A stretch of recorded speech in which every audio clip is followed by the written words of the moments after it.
നമ്മളോടൊപ്പം ഉള്ളത് ലുമിനാറിൽ നിന്ന് റോബോട്ടിക്സ് പഠിച്ച് അവരുടെ ഡ്രീം ജോബ് സ്വന്തമാക്കിയവരാണ്.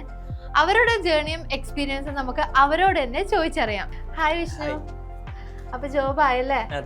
എങ്ങനെയുണ്ട് ഇവിടുത്തെ എക്സ്പീരിയൻസ്? എങ്ങനെയുണ്ടായിരുന്നു ലുമിനാറിലെ? വളരെ നല്ല എക്സ്പീരിയൻസ് ആയിരുന്നു. പിന്നെ നല്ല ക്ലാസ് ഒക്കെ ആയിരുന്നു. ടീച്ചേഴ്സ് ആയാലും എല്ലാവരും ഭയങ്കര സപ്പോർട്ടീവ് ആയിരുന്നു. ഓക്കെ, അപ്പൊ ഈ റോബോട്ടിക്സിലേക്ക് വരാനുള്ള കാരണം എന്തായിരുന്നു? ഞാൻ പഠിച്ചത് ആർട്ടിഫിഷ്യൽ ഇന്റലിജൻസ് ആണ്. അപ്പോൾ അവിടെ നിന്നൊരു ടേണിംഗ് പോയിന്റ് നിലക്കാണ് റോബോട്ടിക്സ് ചൂസ് ചെയ്തത്. അങ്ങനെ ചൂസ് ചെയ്ത് കുറെ അന്വേഷിച്ചു ഇൻസ്റ്റിറ്റ്യൂട്ട്. അങ്ങനെയാണ് ലൂമിനാറിൽ എത്തിയത്. ലൂമിനാറിൽ എത്തിയപ്പോൾ മനസ്സിലായി കറക്റ്റ് സ്ഥലത്താണ് വന്ന് എത്തിയത് മനസ്സിലായി. അപ്പൊ വിഷ്ണു എന്തായിരുന്നു ഡിഗ്രി എടുത്തത്? ആർട്ടിഫിഷ്യൽ ഇന്റലിജൻസ് മെഷീനാണ്, ബിടെക്. ബിടെക് ആയിരുന്നു അല്ലേ? ഓക്കെ, പിന്നെ ഇവിടെയുള്ള ഒരു മെമ്മറബിൾ ആയിട്ടുള്ള ഒരു മൊമെന്റ് പറയാൻ പറ്റുമോ? കൂടുതലും ടീച്ചേഴ്സാണ്, സപ്പോർട്ടീവ് ആയിട്ടുള്ള ടീച്ചേഴ്സും. നമുക്ക് ടീച്ചേഴ്സ് എന്നുള്ളൊരു ഫീലേ ഉണ്ടാവില്ല, കാരണം ഭയങ്കര ഫ്രണ്ട്ലി ആണ്, എന്തും ചോദിക്കാം, സംസാരിക്കാം, അങ്ങനെ ഒരു വൈബായിരുന്നു. അപ്പൊ പ്ലേസ്മെന്റ് കിട്ടി, പ്ലേസ്ഡ് ആയി എന്ന് പറഞ്ഞപ്പോ എന്തായിരുന്നു മനസ്സിൽ തോന്നിയത്? വളരെ സന്തോഷം. കുറെ ഹാർഡ് വർക്ക് ചെയ്തതിന്റെ ബാക്കിൽ അങ്ങനെയാണ് ഒരു ഓപ്പർച്യൂണിറ്റി കിട്ടിയത്. പ്ലേസ് ആയി, സന്തോഷം. ഹായ് ശബരി, ഇപ്പൊ ജോബൊക്കെ കിട്ടി, ഹാപ്പി ആയിട്ട് ഇരിക്കുക അല്ലേ? എങ്ങനെയുണ്ടായിരുന്നു എക്സ്പീരിയൻസ്? ലുമിനാറിൽ വന്ന് റോബോട്ടിക്സ് പഠിച്ചു, പ്ലേസ്ഡ് ആയി. നല്ല എക്സ്പീരിയൻസ് ആയിരുന്നു, പഠിക്കാനൊക്കെ പറ്റി.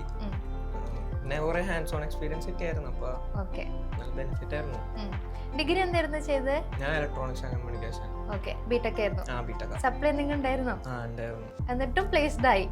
അതിൽ നിന്ന് എന്താ പറയാനുള്ളത്? അതൊക്കെ വെച്ച് നോക്കുമ്പോ എന്താ പറയാനുള്ളത്? സന്തോഷം തോന്നുന്നു. സപ്ലൈ ഉണ്ടായിട്ടും ജോലി കിട്ടിയല്ലോ. ഓക്കെ, സന്തോഷമൊന്നുമില്ലല്ലോ. നിങ്ങളുടെ എൻവയോൺമെന്റ് എങ്ങനെ ഉണ്ടായിരുന്നു പഠിക്കുമ്പോൾ? എൻവയോൺമെന്റ് നല്ല സപ്പോർട്ടീവ് ആയിരുന്നു എല്ലാവരും. അതുകൊണ്ട് തന്നെ നമുക്ക് കുറച്ചും കൂടി നല്ല ഫ്രീ ആയിട്ട് ഫ്രണ്ട്ലി പഠിക്കാൻ പറ്റില്ല. അപ്പൊ ഇപ്പൊ പ്ലേസ്ഡ് ആയി, ഇപ്പൊ ഒരു എന്താ പറയാ അഭിമാനത്തോടെ നിൽക്കുന്ന ഒരു ടൈമാ. അപ്പൊ എന്താണ് എല്ലാരടുത്തും പറയാനുള്ളത്? അങ്ങനെ പറയാനൊന്നുമില്ല, ഹാർഡ് വർക്ക് ചെയ്യാ. Okay, hello Jusaina. അപ്പൊ ജോലിക്ക് കിട്ടി, ഭയങ്കര ഹാപ്പി ആയിട്ട് ഇരിക്കും അല്ലേ? എന്താണ് ഇപ്പൊ പറയാനുള്ളത്? ഒരുപാട് സന്തോഷം.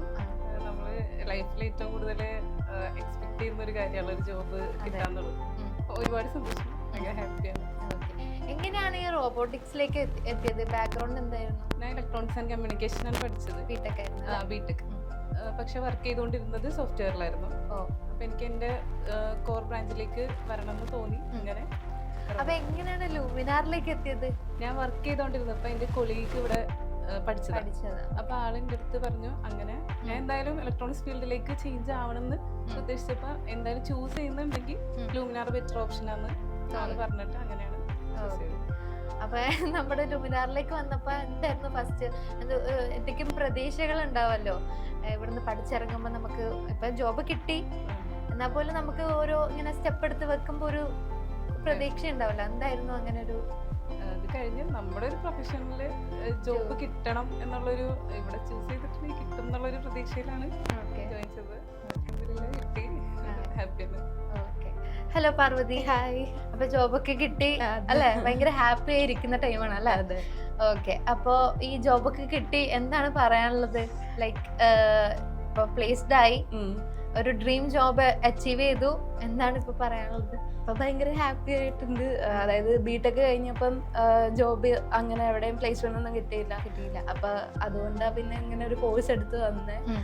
കോഴ്സ് എടുത്തപ്പോഴും ഭയങ്കര ഇതുണ്ടായിരുന്നു, ഇനി ഇത് കഴിഞ്ഞിട്ട് ജോലി കിട്ടുമോ എന്നൊക്കെ അങ്ങനെ ഉണ്ടായിരുന്നു. ഇപ്പൊ കിട്ടിയപ്പോ ഭയങ്കര സന്തോഷമുണ്ട്. ഓക്കെ, അപ്പൊ ഈ റോബോട്ടിക്സ് ചൂസ് ചെയ്തപ്പോ എന്തെങ്കിലും, അതായത് ഇപ്പൊ ജേർണി ടഫ് ആയിരുന്നു, എങ്ങനെയായിരുന്നു?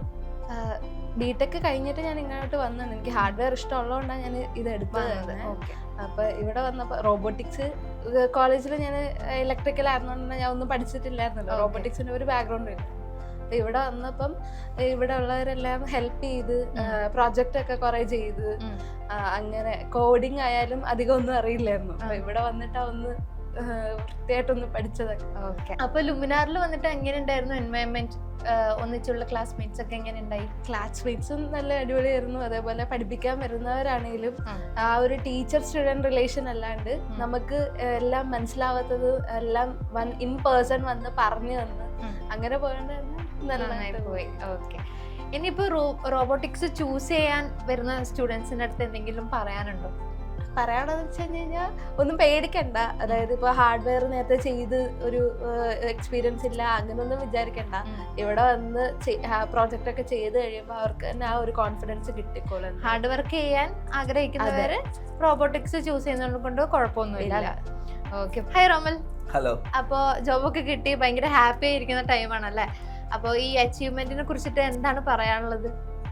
യെസ്, ഞാൻ ഹാപ്പിയാണ്. ആക്ച്വലി ഞാൻ ബിടെക് 2024 പാസ് ഔട്ട് ആണ്. റോബോട്ടിക്സ് ആൻഡ് ഓട്ടോമേഷൻ തന്നെയായിരുന്നു. ആക്ച്വലി റോബോട്ടിനെ ഉണ്ടാക്കാൻ വേണ്ടിയാണ് കോളേജിൽ ചേർന്നത്. പക്ഷേ ഞങ്ങൾ ഫസ്റ്റ് ബാച്ച് ആയിരുന്നു. അപ്പോൾ ഞങ്ങൾക്ക് അത്ര സ്കില്ല് അവിടെ നിന്ന് കിട്ടിയിട്ടില്ല. മാത്രമല്ല ഞങ്ങൾ സ്വാഭാവികമായിട്ടും ബിടെക് ആണല്ലോ, ഉഴപ്പും അങ്ങനെയാണ് പാരിയേഴ്സ് ഒക്കെ ഉണ്ടായിരുന്നു. അത് കഴിഞ്ഞ് പാസ് ഔട്ട് ചെയ്തതിന് ശേഷം എനിക്ക് അങ്ങനെ പ്ലേസ്മെന്റ് ഒന്നും കിട്ടിയില്ല. അപ്പോൾ ഞാൻ 1-2 ഇന്റർവ്യൂ ഒക്കെ അറ്റൻഡ് ചെയ്തു. പക്ഷെ എനിക്ക് അതൊന്നും ക്രാക്ക് ചെയ്യാൻ പറ്റിയില്ല. അങ്ങനെയാണ് ഞാൻ സ്കില്ല് ഡെവലപ്പ് ചെയ്യാൻ തീരുമാനിച്ചത്. പിന്നെ നമ്മൾ ഇന്റർവ്യൂ കിട്ടാണ്ട് വരുമ്പോൾ സ്വാഭാവികമായിട്ടും നമ്മുടെ കോൺഫിഡൻസ് കുറയും. സോ അങ്ങനെ ഞാൻ ഒരുപാട് അന്വേഷിച്ചാണ് ലൂമിനാറിലേക്ക് വരുന്നത്. സോ അങ്ങനെ ആഫ്റ്റർ മന്ത്സ് ഞാൻ പ്ലേസ്ഡ് ആയി. താങ്ക് യു ലൂമിനാർ, ഭയങ്കര ഹാപ്പിയാണ്. അപ്പോൾ ഇവരുടെ സ്റ്റോറി നിങ്ങൾ കേട്ടില്ലേ? ഇതുപോലെ നിങ്ങൾക്കും റോബോട്ടിക്സിൽ നല്ലൊരു കരിയർ സ്വന്തമാക്കണമെങ്കിൽ ഇന്ന് തന്നെ ലൂമിനാറിൽ ജോയിൻ ചെയ്യൂ.